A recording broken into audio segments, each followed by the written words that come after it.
There's still a lot of mysteries around a lot of things that happened in this country. In the night, up came a person who was wearing a cloak, and he had in his hands the Great Seal of the United States. Jefferson, of course, looked at it and said, "This is it."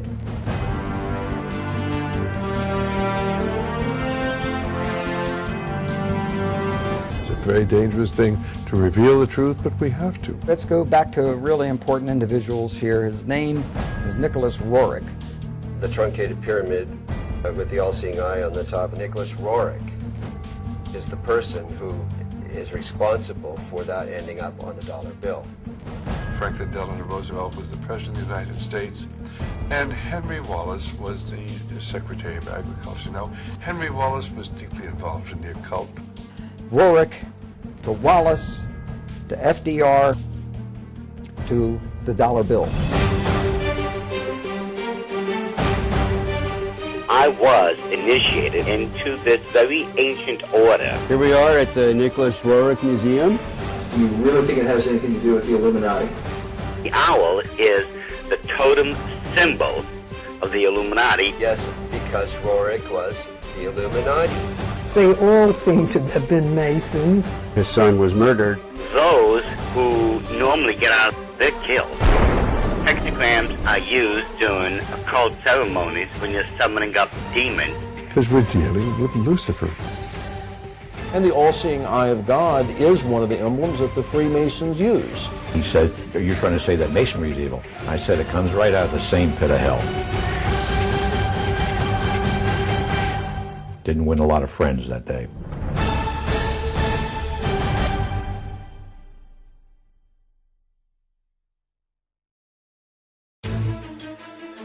Our history of the dollar bill is a strange telling, one that involves an American president, a former vice president, a mysterious Russian mystic, and a determined Jewish researcher, on the trail of an ancient artifact that is said to have been in the possession of the most powerful rulers in history, and somehow directly influenced the design of the dollar bill. As incredible as it seems, it's believed this mysterious object could mark the beginning of Armageddon. There's going to be a bloodbath there. With them is an expert in the signs and symbols of the occult world. This is not the eagle. Who claims that the details of the dollar bill are no accident, but represent the diabolical working of secret societies. This is the eye of a phoenix, looking on in favor of the secrets of the dollar bill.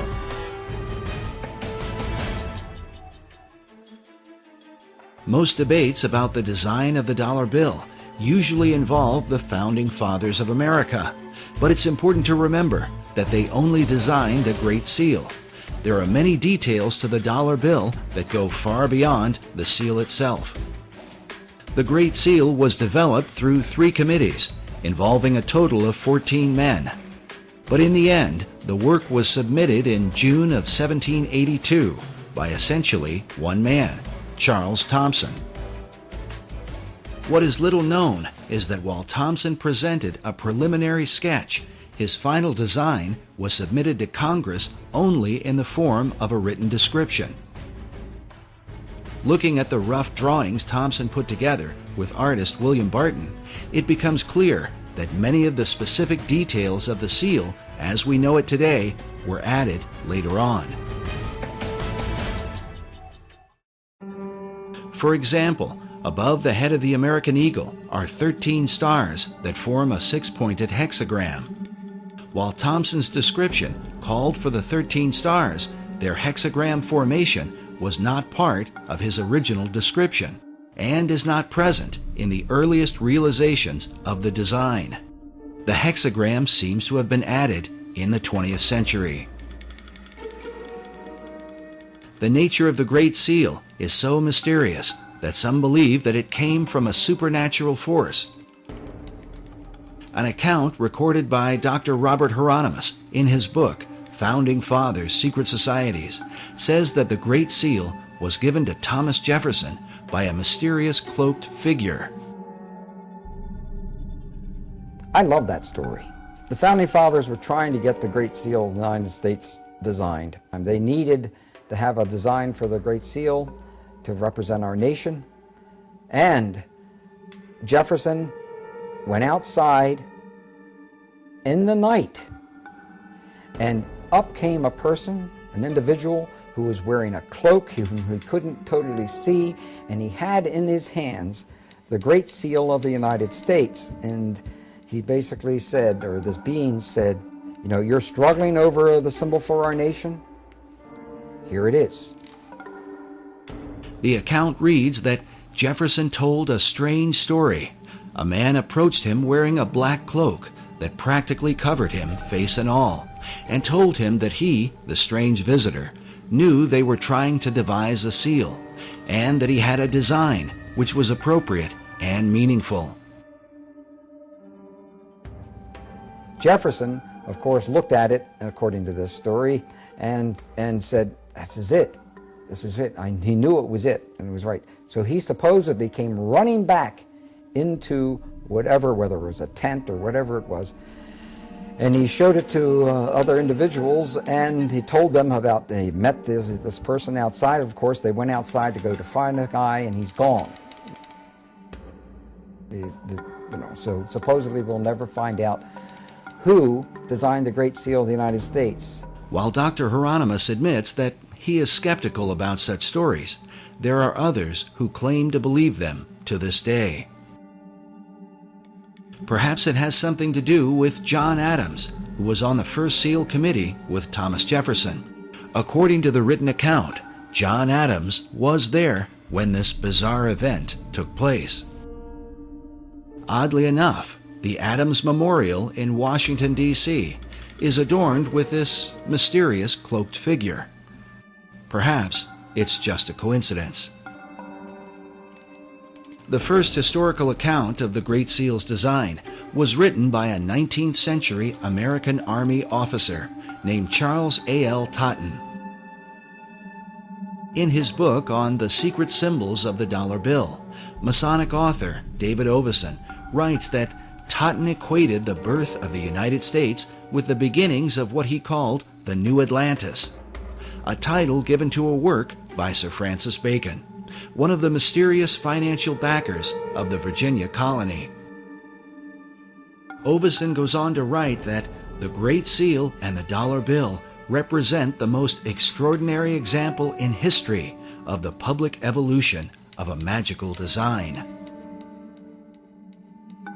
Even as Sir Francis Bacon and his contemporary, Dr. John Dee, were said to be in contact with the spirit realm, there are those who believe that it is this dimension that has been guiding the course of America and the so-called evolution of the dollar bill.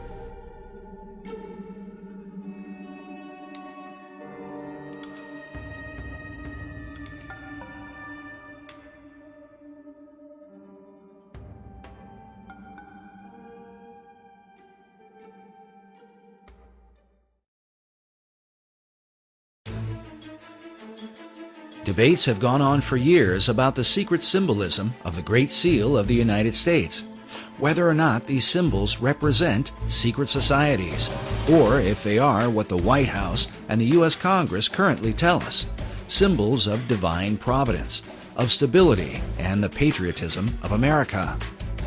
What the Founding Fathers intended as they designed and ultimately approved of the Great Seal remains mostly a mystery. There's still a lot of mysteries around a lot of things that happened in this country. It's not in our history books. There can be no doubt that those things hidden in the shadows of the last 2 centuries are not easily brought to light. But when one comes into the modern era, into the age of photography, film, and the advanced practices of mass media, it becomes a bit easier to document world events and the intentions of those who have helped to shape them. In the late 19th century, Harvard professor Charles Eliot Norton referred to the Great Seal as a dull emblem of the Masonic fraternity. This idea was furthered by occult philosopher Manly P. Hall in the early part of the 20th century. Hall not only believed that the Great Seal was Masonic, but that it was created through the collective consciousness of the occult societies and represented the secret destiny that they had in mind for America. I'd say that he saw the secret destiny of America as the beginning of a world democracy, and that this was a kind of an experiment in democracy that had been envisioned for thousands of years before. So he saw this much like Francis Bacon envisioned what he called the New Atlantis. In 1926, Hall began publishing a newspaper called The All-Seeing Eye, dedicated to his occult views of philosophy. It was during Hall's era that the All-Seeing Eye of the Great Seal would be taken out of obscurity and placed on the back of the dollar bill by President Franklin D. Roosevelt in 1935. This might all be seen as just a coincidence, if not for the fact that FDR seemed to be familiar with Hall's teachings on the occult.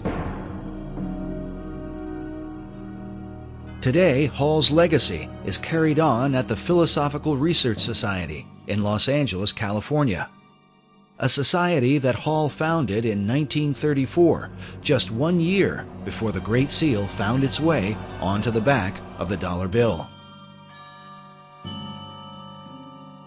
The current president of Hall's Society is Dr. Obadiah Harris, shown here in what is called the Wisdom Library at PRS. According to their website, the library is made up of writings that deal with divination, tarot cards, Kabbalah, alchemy, astrology, metaphysics, Buddhism, theosophy, and secret societies. And wisdom literature is about relationships not only to each other, but to nature, to the universe. That's what this library is.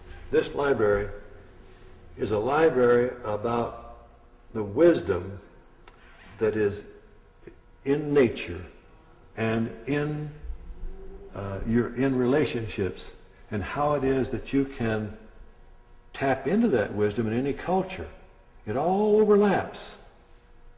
And Mr. Hall felt like that was really the future for the human race. Like Hall, Dr. Harris believes in the destiny of America.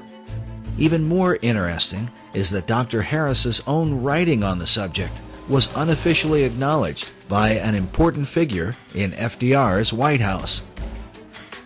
I wrote a little book one time. One of my first books I wrote was The Reawakening of the Americas. So we usually lose sight of the fact that the whole continent. And I got a little 1-cent postcard from Eleanor Roosevelt thanking me for that. I carried that around for years because I thought that was a great compliment. But even more important was the familiarity that President Franklin Roosevelt had with the arcane literature in Manly Hall's so-called Wisdom Library, a collection of occult books that Hall had gathered from all over the world.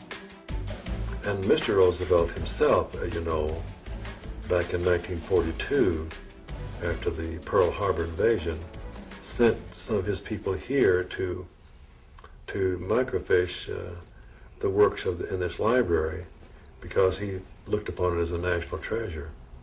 He wanted to preserve it. And I was surprised that when I first heard that, just how much he seemed to know about such a treasure of wisdom that is contained here. FDR's interest in the arcane and mystical was further reflected in the relationship he had with his Secretary of Agriculture, Henry Asgard Wallace. And so it was then in 1935 when Franklin Delano Roosevelt was the President of the United States, and Henry Wallace was the Secretary of Agriculture. Now, Henry Wallace was deeply involved in the occult. Wallace's interest in mysticism was well known in circles around Washington, D.C., but it was something that would eventually damage his career in American politics. H.L. Mencken